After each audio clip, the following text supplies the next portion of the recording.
What's going on, people? Samson here. Welcome back to my YouTube channel. Light is a bit bright. Hopefully that makes it. I don't know.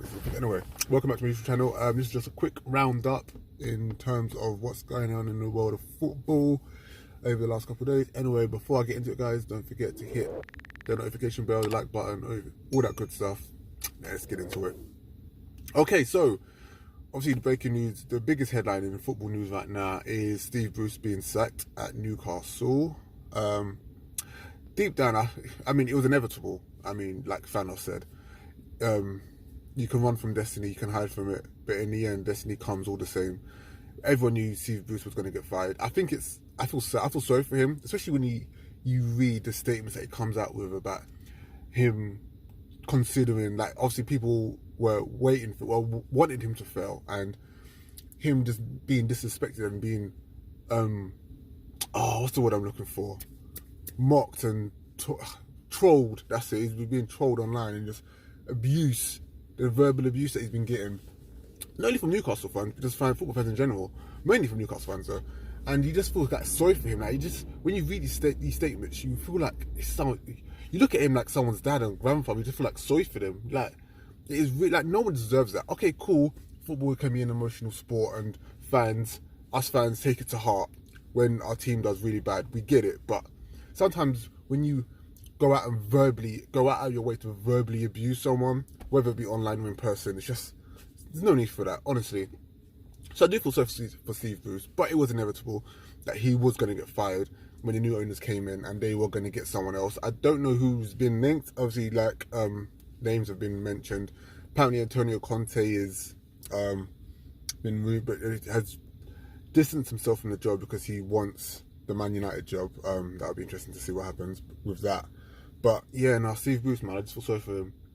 Hopefully he doesn't retire and this isn't like the end of his footballing career or whatnot, but at this moment in time, it's just sad to see, man. Just someone who's a legend in the game as a player, right, to be treated like that. Obviously, he's not a legend in the game as a manager. Fair enough. You know, not all great players make great managers.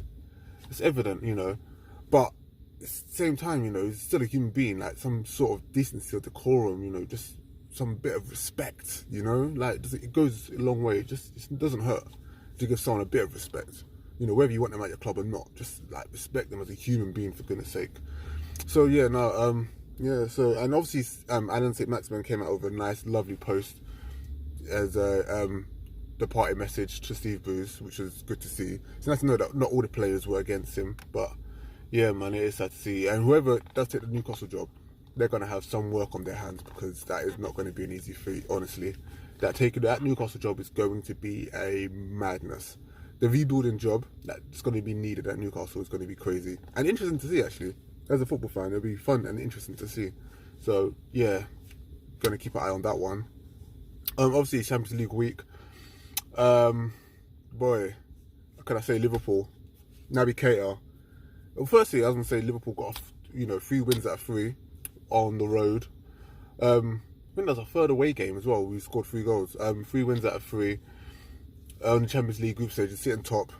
You know, Atletico, they're a weird team. They when they want to defend and sit back and just put men behind the ball, they can do that really well. But when they want to attack you, they can do that really well. So it baffles the mind when you see them play like negative or anti-football. Just like you've got great players, João Felix, Luis Suarez, and Antoine Griezmann, Thomas Lemar. You know, you got good players. Like, you don't need to be playing anti-football, but that's Simeone's style. It's worked for him. You know, they won the league last season in Spain, playing that type of way. I don't know. I don't watch La Liga anymore, so I don't know how they play to win the league. But if they play that way and they won them the league, you know, you can't argue with that. But you just feel like with the great players that they have, the talented players that they have, you expect them to be playing more on the front foot. But you know, it is what it is. Liverpool got the win. I'm happy about that. Naby Keita, his goal was probably the goal of the tournament. Well, I say goal of the tournament, it's a bit early for that, but goal of the week, you could say. That strike was incredible. He did, though, defensively, he didn't offer what Liverpool. So it's weird because Liverpool lined up with the same midfield that beat Watford. Cool, yeah. Now, with Milner, Henderson and Keita in the side, you would think Henderson and Milner will be the two sitting ones and Naby Keita will be allowed to roam free. He's a number 8, but be allowed to roam free as a number 10 because he's out of the three, he's the most deadly in attack. Like attacking wise, he's the most deadly out of the two. Out of the three in that three-man midfield. But you can see that his offensive work was a bit lackluster yesterday. I won't say he was at fault for the 2 goals, but the 2 goals led from him being either dispossessed or being beaten far too easily. And you just have to say, like, I don't want to say is his time up because I don't want to be critical and harsh on him, but you just have to ask, like, would Curtis Jones have allowed that to happen? Would Fabinho have allowed that to happen? I don't know. Would Harvey Elliott have allowed to be beaten that easily? You know what I'm saying? Like, you just have to ask these questions because he's been given ample amount of opportunities. Like, since he signed, no one's been a bigger Naby Keita fan than me, but since he signed for Liverpool, we've been hoping, us as fans have been hoping and praying, is this the guy that's going to take over the number 8 shirt at Liverpool and just carry the midfield and be the midfield maestro general that we need for the next 10 years or so? And he has flashes in a pan, but it's not sustained. Like, there's no consistency, no longevity, because if it's not him being injured, it's him being inconsistent, or if it's not being inconsistent, it's him being injured. It's just, when is it going to be consistency and injury free for him to be able to just, you know, give us that performance that we want? But yeah, look, I hope, look, as a Liverpool fan, I love seeing the local talent come through. I mean, I'm not a local lad, I'm a London Scouser, but, you know, I like seeing the people from the youth team coming through to the first team and establishing themselves. You know, I've seen it with Michael Owen, seen it with McManaman, seen it with Gerrard, seen it with Carragher, seen it with some other players that didn't last long. You know, Dominic Matteo, Jay Spearing, Anthony Letale. We bought Anthony Letale.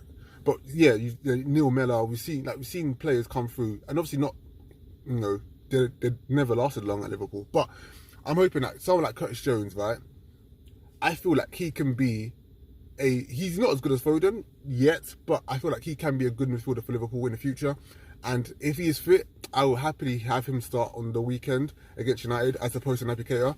Even though Naby Keita got a great goal during the week. I mean, his confidence won't be completely shot, I hope not. But yeah, I mean, I wouldn't be angry if Curtis Jones started ahead of Naby Keita, to be honest. But if Naby Keita was to start, then I know that Naby Keita will put in a decent performance. You just worry that would he be exploited defensively like he was against Madrid, you know? Other news about that, Champions League, obviously Man City beat, who did they play again? I forgot who they play. I think they could play Club Brugge or something like that. You know, easy win for them. Dortmund, fucking hell, Dortmund lost 4-0 to Ajax. Ajax are on smoke this season. You know, yeah, I feel like this is going to be the Ajax team that almost made it to the final in 2019, I want to say. Was it 2019? Yeah, when Tottenham and Liverpool made it to the final and Tottenham beat them the last kick of the game. This might be the same Ajax team that makes it to the semi-finals this season because they're on smoke. And Sebastian Haller, the flop at West Ham, is just on smoke right now in the Champions League. Like, fucking hell, like, it's incredible. So salutes to them. Obviously more games this tonight, but yeah, guys, you know, this is just a quick update, midweek update. You don't really do midweek updates, but you know, in football world, you know, not much going on. But guys, don't forget, hit the like button, notification bell, subscribe, all that good stuff, and I will see you again weekend, hopefully a weekend roundup with a match reaction to Liverpool United. Hopefully it's a win for the Scousers. Gotta get in there. Anyway, guys, see you again soon. Peace.